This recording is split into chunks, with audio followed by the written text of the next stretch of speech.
divides the world into 5 elements. Okay. It's wood, earth, water, metal, and fire. And so different areas of your home represent these different elements and energies. Hi, I'm Aditi Tate, and today I'm here to introduce Cindy Manning, who's a good friend of mine. She's going to be starting a new show called Happiness by Design. It's about Feng Shui, and Cindy is here to explain all about Feng Shui today briefly, and she's also going to talk about her show.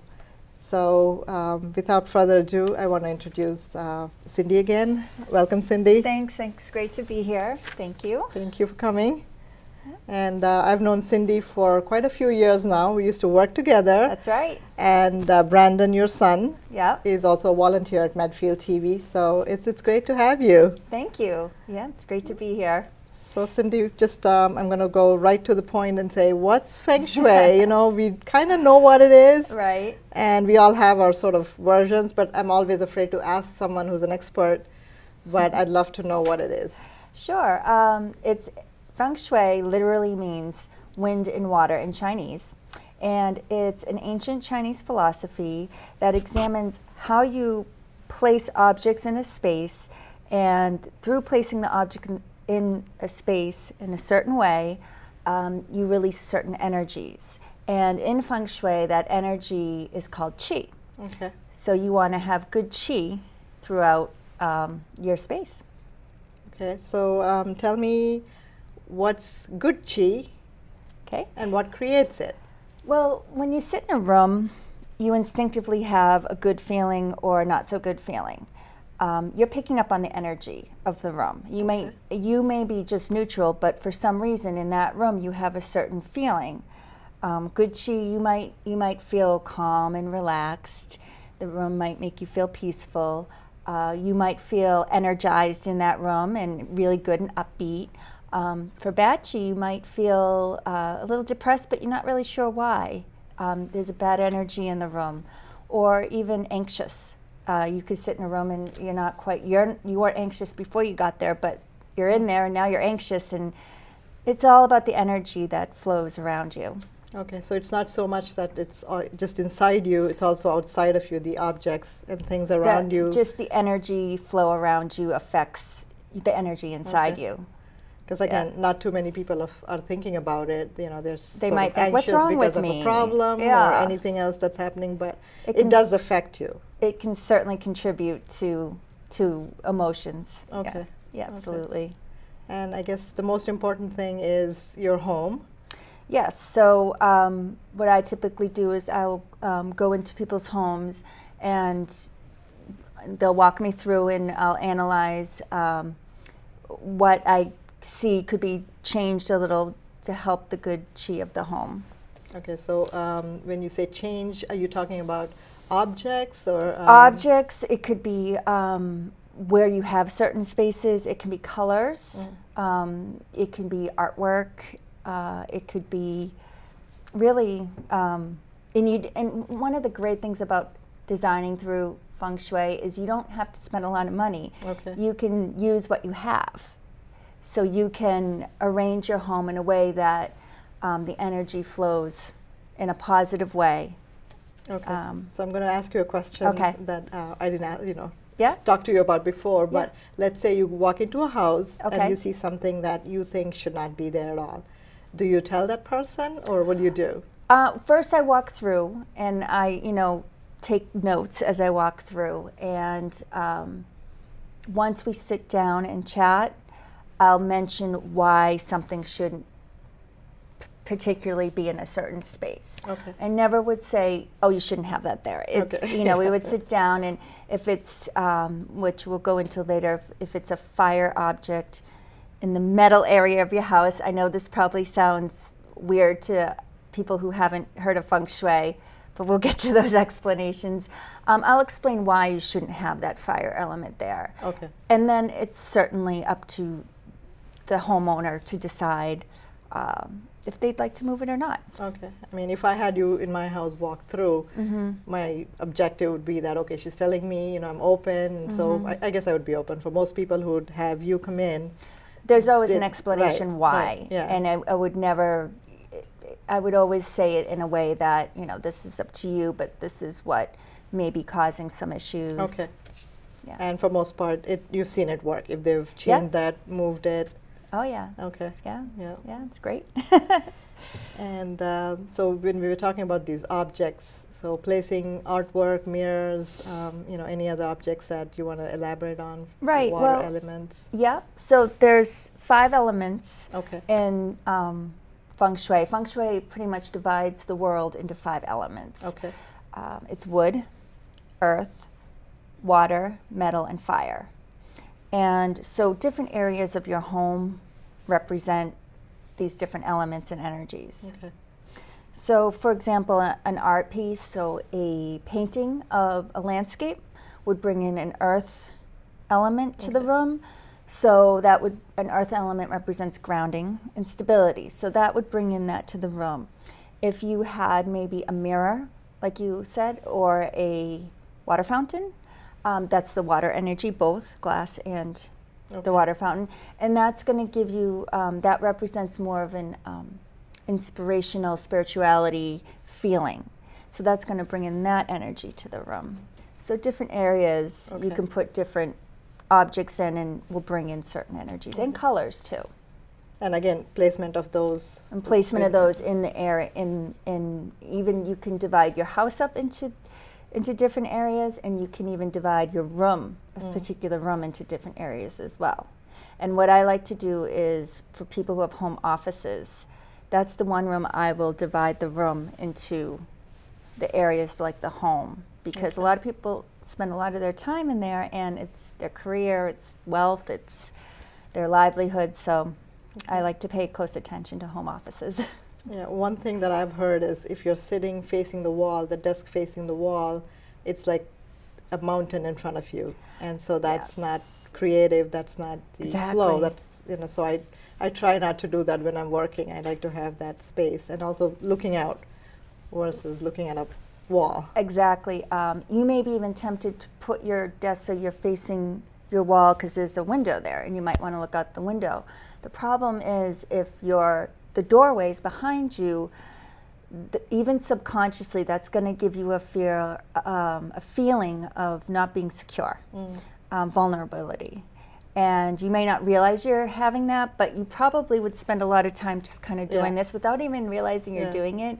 Whereas if you turn your desk around and you're facing the doorway, you have command of that room. Yes. The command of what's coming, what's going. If you think of the Oval Office, the president's always going to be facing out because he's in command. Yeah, it's funny you say that. Even a small shift in my office over here at the studio, it was like that. I used to have my back facing sort of coming out of the studio here. Yeah. And then once we change the direction, I do feel the difference in the energy. Yeah. So It's important. yeah. Again, if you have a beautiful view, you can always look out it, but I feel that for productivity and just overall good energy, you should be facing into the room. Okay, yeah, makes sense. Yeah. And I think sometimes without offending people, you can talk about that and it doesn't matter Right. then, right? Right. I just tell people why Yeah. and the feng shui view of it. And it's up to them, if they like to make those changes, which they typically do, and they're typically happy with it. Yeah, no, I love it. I just, I Yeah. like playing with the energies and sort of going with the flow like that. Right. So it's good to know that Yeah. you can have the good and then you can take away the bad and create You it. can, and there are ways to do that. So like bad chi, we talked about the good chi, but bad chi, one of the biggest offenders of bad chi is clutter. And that's Okay. something all of us have. I mean, you could be the neatest person and you might have a cluttered closet or a cluttered, area, cupboards in your kitchen. So clutter is important to get rid of. Okay. What that does is, anyone that sits in a room that's cluttered is going to feel a little bit out of control because the room feels out of control, a little bit claustrophobic. You're going to have a different feeling than if you sit in a room that's everything's in its place, it's nice, it's clean. You have a whole different feeling, and that's what chi is. Okay. That feeling you get, and I think we've all experienced that too. So that's an example I like to use, because we've all probably sat in a cluttered room versus a clean room. Yep. Things like even a broken handle of a door and things that are just off and broken. Even people can bring in bad energy. There's a lot of even exterior things. You could have construction site going on. Your house could be facing an intersection. Things like that are bad chi. Luckily, Feng Shui has solutions, especially for things that you can't control, like the outside construction or renovation in your house or facing an intersection. Feng Shui helps you to block the bad energy and to bring in more positive energy. Yeah, it's amazing how ancient, this is, and people thought about those things, and it's still true. It is. In a different way, perhaps, but it's still true. It is. It absolutely. I mean, it's about 5,000 years old. This philosophy, and it's. I don't know. I find it amazing. Right. Yeah, and it's similar to the Indian Vastu. Yeah. And Vastu is based on very similar things. It goes back to probably like 6,000 BC or something like that. If I didn't, I got it on the internet. So, right. But I know it's ancient, and it's based on dimensions, architecture, and elements. So it's all the geometric patterns of how everything should be placed. That's fascinating. So it's very important that the house is facing east, because that's when the first sun comes. And then, so when I was looking for this house, that was important to me, and we kept that in mind when we got this place. So it does make a difference, I think. It does. Yeah. Well, I think before we had technology, even electricity or anything, we relied on the energy of the earth itself. So we were more in tune than we are now. Especially in the Western world, there's so much other energy around us that we're not necessarily thinking about the Earth's energy, but it's important. And we need, all of us We're need part of that the Earth. technology detox, with everything that we have, with the cell phones, with the computers, and all the tablets, and everything else. Absolutely. So, and I know that if I'm talking on the cell phone for an hour or so, which I do sometimes, most of the time, you can feel the burn, you can just, it's awful, but I know. there's sometimes nothing you can do. Well, that's not true. You can use Feng Shui even with your team, even with your body. In your daily life? Yeah. Okay. So one of the things you can do about bad chi is, especially if you want to clean out your energy that you feel, whether it's through electronics or maybe you had a bad day or you witnessed an accident or there's a bad angry person you dealt with that day, whatever it is. One of the most ancient, my grandmother used to talk about doing this, and this was just simply a health thing. Taking a bath in salt. Okay. Epsom salt, CVS, Nice. Okay. Walmart, whatever, pour the Epsom salt. And it's funny that even, when I think about my grandmother, she didn't know anything. She was from Scotland. She didn't know anything about Feng Shui or any of this stuff. What do you think? But, well, no, she knew a lot, but not about Chinese philosophy. Yeah. But she knew that it was healthy. So she would just pretty much say, it's healthy, take an Epsom salt bath. And now, as an adult, Grandma was right. Yeah. Grandma's right about a lot of things. Grandmas are always right, Grandma's because right. it was true and tested. They had to rely on that, and they did that. Yeah. But that's a way to wash off. Some. Okay. I do that frequently. Okay. Because even if I don't feel that I necessarily had a bad day, I could come home from work and you're contacting with so many people that you just kind of want to clean up just the ick. Just the day's sludge or whatever is around you, and it's just a good. Some people like to take showers, but a salt bath will really help with that. Yeah, I think it definitely relaxes the mind, and maybe a little bit of meditation after that, if you Yes, can get if into you it. can, yeah, lavender is good to have in the bath. A lavender candle, or I have the oils that with the, it's just it's pampering yourself, but. Right now we call it pampering ourselves, but it's just something we should do, like brushing our teeth. It's we deserve it, to keep us going. And I think that's really important with everything that goes on in our lives. There's just no downtime or me time. Exactly. So, and then we just run ourselves to the ground. Yep. Cindy, you mentioned some elements before, and would you care to elaborate a little bit on that? Sure. So I mentioned the wood. Right. Okay, so wood isn't one of the elements, and that is for creativity. That's the creative energy. The earth, as I mentioned with the painting, brings in a grounding stability, which we all need. I mean, it's good to be meditating and, you know, inspirational, but you still need a grounding. You don't want to be floating. You know, we know some people that do. But, so you still want the grounding. It's important. Metal is for clarity. Yeah. And water is the inspirational spirituality. Did I say them all? Fire. Fire is for passion. Okay. It's also for enthusiasm and leadership. Okay. Yeah. Yeah, they are very similar to the ones we have in Indian Mass Oh, too. really? It's again 5 elements, and they're different elements, but slightly different. But Right. Yeah, it's 5 elements principle. So then, moving forward, what's Bagua? I can't even say it Bagua, right, but yes. Bagua. At first, when I first read my first thing on Feng Shui, I called it Bagua. Yeah. But it's Bagua. Okay. The Bagua is a tool. It's a map, and it's a tool that I use that is used in Feng Shui. And what it does is if I'm using it for a whole home, it splits the home up into 9 areas. Okay. So each area has its energy. And there's different ways of doing Feng Shui. The philosophy I go with is more of it's suitable for Western culture. Okay.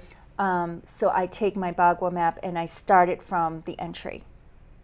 So there's your career area. Okay. There's your fame area. There's your love and relationship area.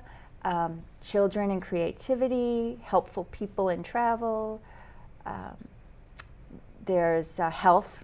Okay. And well-being. So I'll take that map and I'll go through your home and let you know which rooms correspond to which areas. And then each of these areas, for example, wealth, if your den is in the wealth area of your home, Okay. the wealth area corresponds with the wood element. Hmm. So I would tell you that I would suggest to you to bring in wood elements, predominantly wood elements in that room. Okay.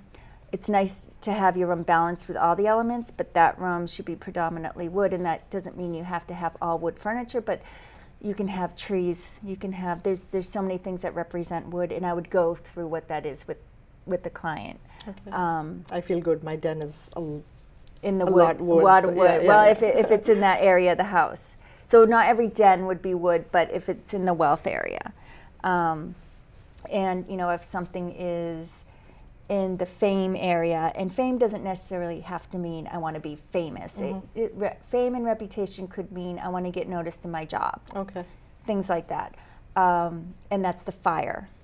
So you want to have reds. You want to have, you know, candles, good lighting. The shape for fire is triangle, so some triangle objects. So I would go through and walk you through all that. Okay. So for that one, would that be like, for example, it would be a living room, or it doesn't have to be a kitchen? It doesn't have to be a particular room. It just has to be the area of where the map is. So in other words, if I was to either walk through your house or put a blueprint of your home right here, and I would put the map here. So your entryway's here. Okay, here's your fame area. It could be your den. It could be whatever happens. It could be your kitchen. It could be whatever happens to be there would be your fame area. Okay. And then you would, because you want the energy to flow through your home, so you go through the different energies of your home according to where your entryway is. Okay. So it's all directional. You have to take your map and then custom. For the way I practice it, I do it from the entryway. Okay. There are other ways, ancient ways to practice it. A lot of people use a compass. The reason I do it this way is because we have so much energy with TVs and stoves and things and electrical that computers. The ancient Eastern world relied on the earth. We have a lot of other things. So for me and for the West, I feel like currently the Western world, when you come into the home, your energy is from your entrance. Okay. So it's good to know. So next time you'll have that on one of your shows, the Bagua map, Yeah. right? Yes, that's a whole show. Yeah. And I think, you know, we did cover some of the objects in the in a direction that you need to have. So that's just a simple move, correct? Yep.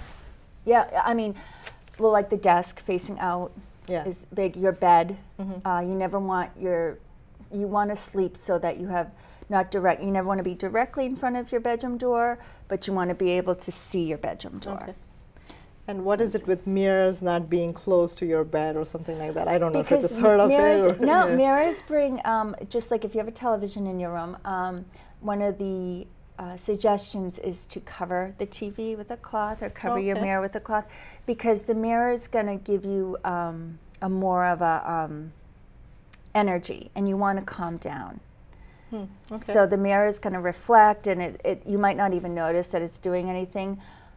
But once you start covering it, you'll probably notice that you're getting to sleep easier, or you'll have a better night's sleep, just because you're not having reflections, and they're there, and your mind sees it even if you don't think you're really seeing it. It does. So that's especially in a small bedroom. I guess it's really good to know that you can just, all you have to do is cover it Throw up. a cover over it. Yeah. At night. Yeah. And you know, someone living in a studio apartment, you can, you know, that's one room. So you know, you can use the Bagua map and segment the room and the energy in the room so that it flows.